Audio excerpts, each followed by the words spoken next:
Welcome to Unlimited Horror Stories, the channel that brings you spine-chilling tales of terror and suspense.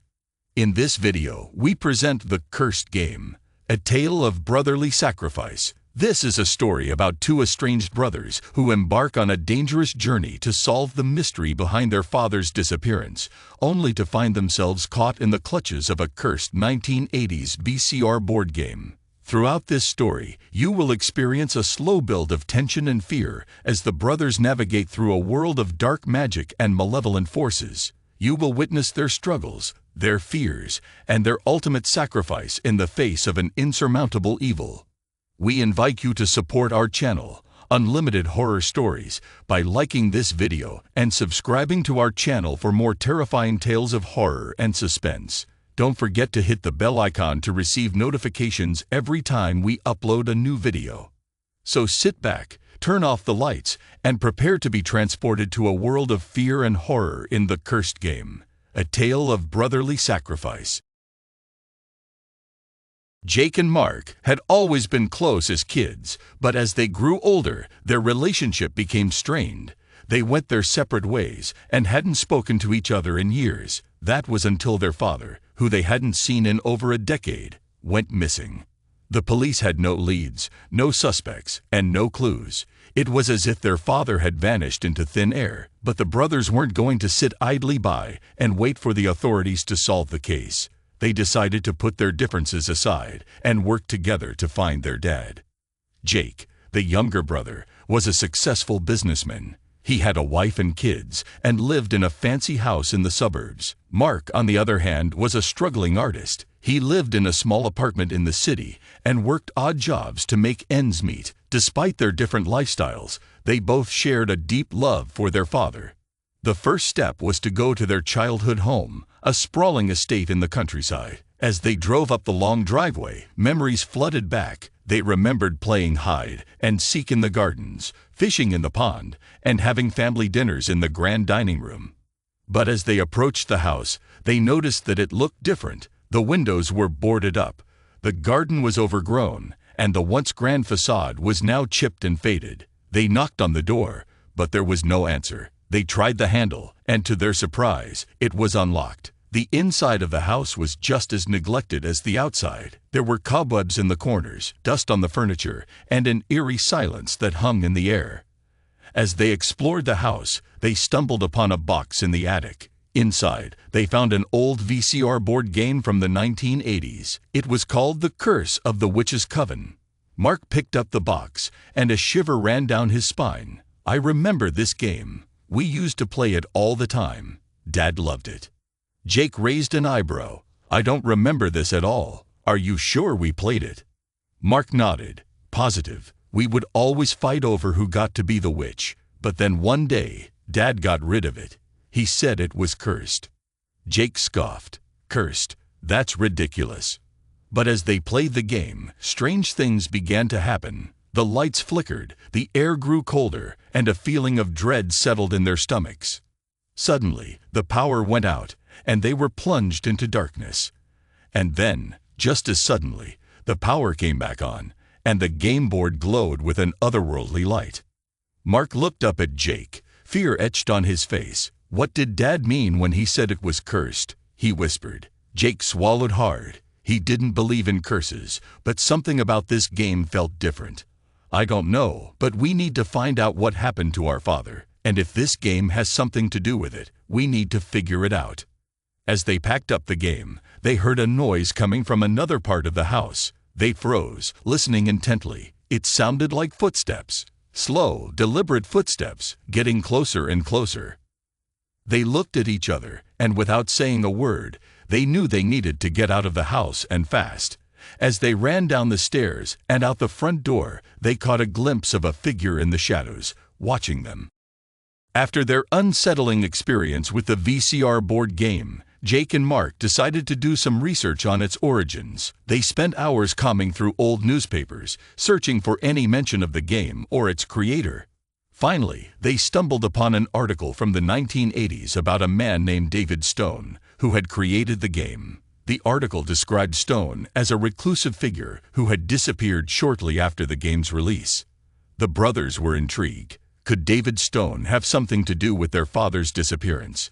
They decided to try and track him down. Their search led them to a rundown apartment building in the city. They knocked on the door of Stone's apartment, but there was no answer. They tried the handle, and to their surprise, it was unlocked. The apartment was cluttered with old VCR tapes, board games, and other oddities. It smelled musty and stale, and cobwebs hung from the ceiling. Suddenly, they heard a noise coming from the back of the apartment. They followed the sound and found a door that led to a small room. Inside, they found David Stone sitting in a chair, staring blankly at a wall. At first, they thought he was dead, but then he slowly turned his head and looked at them with vacant eyes. "Mr. Stone," Jake said cautiously, "we're looking for information about a board game you created in the 1980s called The Curse of the Witch's Coven." Stone didn't respond. He just continued to stare blankly at them. Mark tried a different approach. "We think the game might be cursed. Do you know anything about that?" Suddenly, Stone's eyes lit up, and he started to speak in a raspy voice. "The game is cursed. It was created to summon the witch, to bring her back from the dead." The brothers exchanged a look of unease. "Summon the witch? What are you talking about?" Jake asked. Stone continued to speak in a monotone voice. "The witch was a real person, a powerful sorceress who lived in the 1600s. She was burned at the stake for practicing dark magic. But before she died, she cursed her accusers and vowed to return from the dead to seek revenge."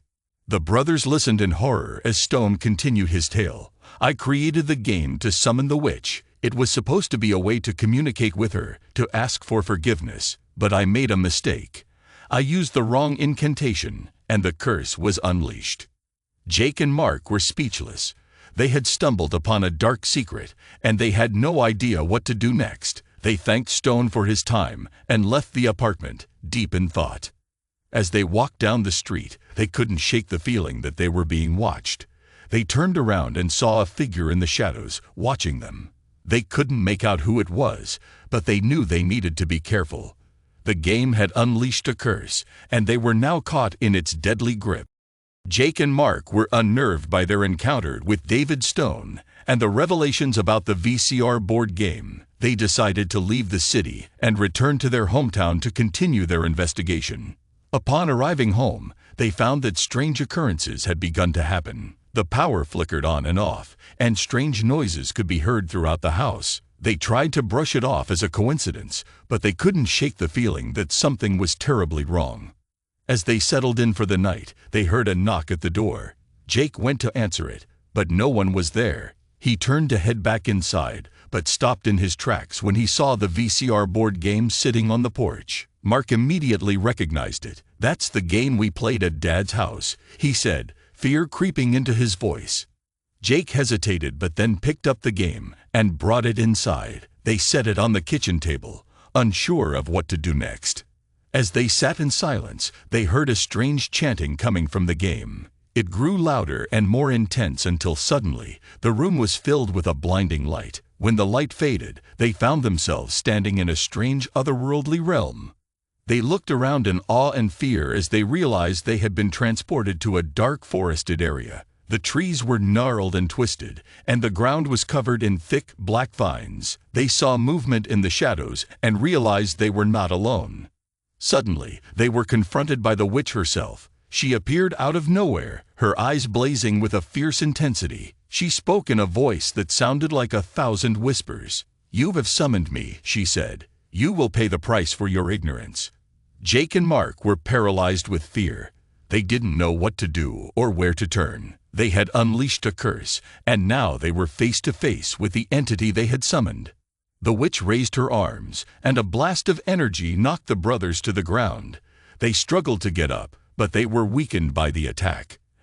As they stumbled through the dark forest, they saw visions of their father, screaming in agony as he was dragged away by an unseen force. They realized that they had uncovered something much darker and more sinister than they could have ever imagined. They didn't know what to do or where to turn, but they knew they had to keep moving. The witch was on their tail, and they needed to find a way to break the curse and save themselves before it was too late. Jake and Mark stumbled through the dark forest, their hearts racing with fear. They could hear the witch's cackling laughter echoing through the trees behind them, and they knew they had to find a way to stop her. As they ran, they stumbled upon an old abandoned cabin. It was small and dilapidated, with a rusted tin roof and boarded-up windows. Jake and Mark knew it was their only chance to take refuge and come up with a plan.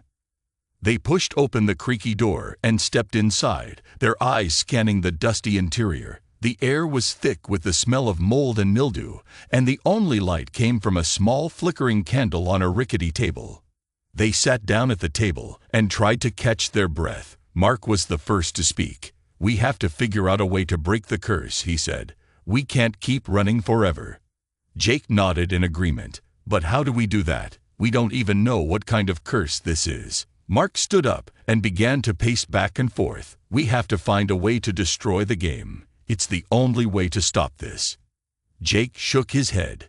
"But how do we destroy it? It's not like we can just throw it in the trash." Mark thought for a moment before an idea hit him. "We need to find the creator of the game. Maybe he can help us." Jake raised an eyebrow. "Do you know who that is?" Mark shook his head. "No, but we have to start somewhere. We can't just sit here and wait for the witch to find us." Jake reluctantly agreed, and they set out into the forest once again, searching for any clues that might lead them to the creator of the cursed VCR board game. As they walked, they stumbled upon an old abandoned warehouse. It was run down and decrepit, but they could hear strange noises coming from inside. They cautiously approached the building and peered through a broken window. Inside, they saw the silhouette of a man moving around. Mark whispered, "That must be the creator of the game." Jake nodded, and they made their way around the side of the warehouse, searching for a way in. They finally found a door that was slightly ajar and slipped inside. The interior of the warehouse was dark and damp, with stacks of boxes and crates lining the walls. They could hear the man moving around somewhere in the darkness. "Hello," Mark called out. "Is anyone there?" Suddenly, a figure emerged from the shadows. It was a man, dressed in a tattered lab coat, with wild hair and a crazed look in his eyes. "You shouldn't be here," he hissed. "Leave now, before it's too late." Jake and Mark stood frozen in fear, unsure of what to do next, but they knew they couldn't leave without answers. They had come too far to turn back now. The man in the lab coat stared at Jake and Mark, his eyes darting back and forth between them. "What do you want?" he demanded. "We need your help," Mark said. "We're trying to break a curse that's been placed on us by a VCR board game." The man's expression softened slightly. "Ah, yes, the game. I remember it well." Jake and Mark exchanged a surprised glance. "You created it?" Jake asked. The man nodded.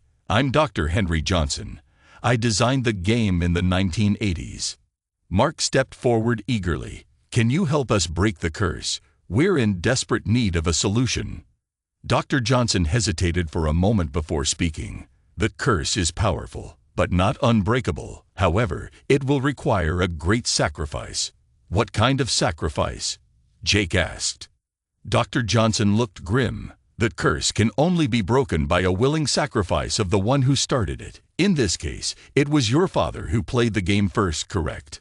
Jake and Mark nodded in unison. Dr. Johnson continued, "Then it will have to be one of you who makes the sacrifice.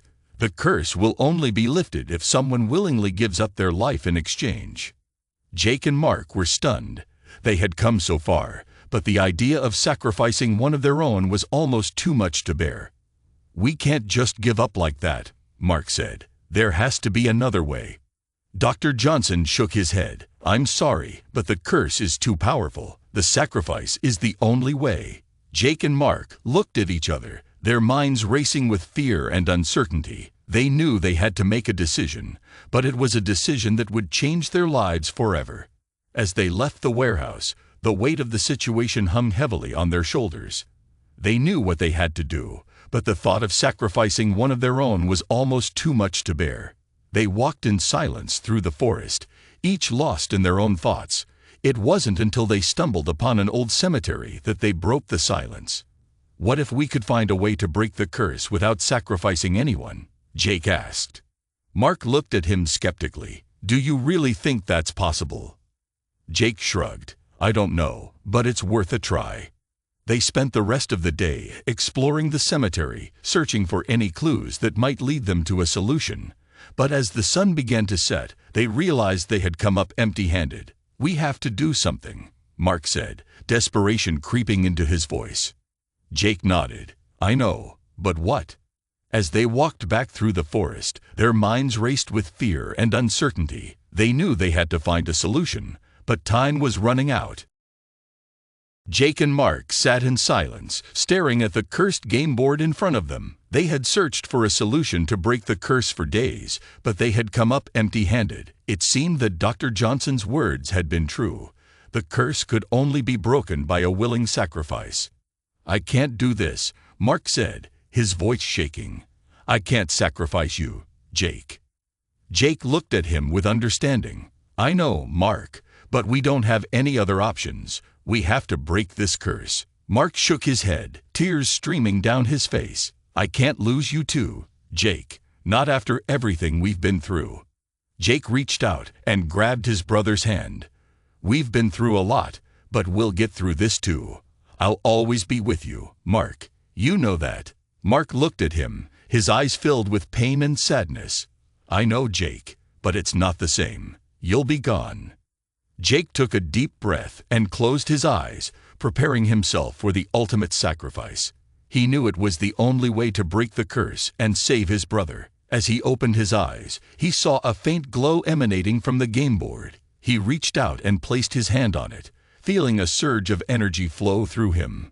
Suddenly, the room was filled with a blinding light, and Jake felt himself being lifted off the ground. He could hear Mark screaming his name, but he was powerless to stop what was happening.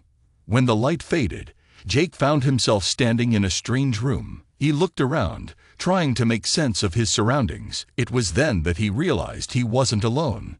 Standing before him was his father, looking exactly as he had the day he disappeared. Jake felt a flood of emotions wash over him: fear, anger, sadness, and love. "Hello, Jake," his father said, his voice echoing in the empty room. Jake didn't know what to say. He had so many questions, but he didn't know where to start. "Why did you leave us?" he finally asked. His father sighed. "I didn't want to leave you, Jake, but I was drawn to the game. It had a hold over me that I couldn't break." Jake felt a surge of anger. "So you left us to play a stupid game?" His father shook his head. "It wasn't just a game, Jake. It was something more, something powerful. And now, it's up to you to make sure it doesn't fall into the wrong hands." Jake didn't understand. "What do you mean?" His father looked at him, his eyes filled with sadness. "The game is cursed, Jake. It will continue to bring pain and suffering to anyone who plays it. You have to destroy it." Jake nodded, understanding the gravity of the situation. He knew what he had to do. As he opened his eyes, he saw Mark staring at him, his eyes filled with tears. "Jake, are you okay?" Jake nodded, feeling a sense of clarity wash over him. "I know what we have to do, Mark. We have to destroy the game." Mark looked at him skeptically. "How? We don't even know where it is." Jake smiled, feeling a sense of determination. "I know where it is, and I know what we have to do to destroy it." Together, they left the room, ready to put an end to the cursed game once and for all. They knew it wouldn't be easy, but they were willing to do whatever it took to break the curse and bring. And that's the end of the cursed game, a tale of brotherly sacrifice. We hope you enjoyed this spine-chilling horror story and were left with a feeling of unease and dread. If you enjoyed this video, please support our channel, Unlimited Horror Stories, by liking this video and subscribing to our channel for more terrifying tales of horror and suspense. We rely on your support to keep bringing you new and exciting stories that will leave you feeling scared and exhilarated.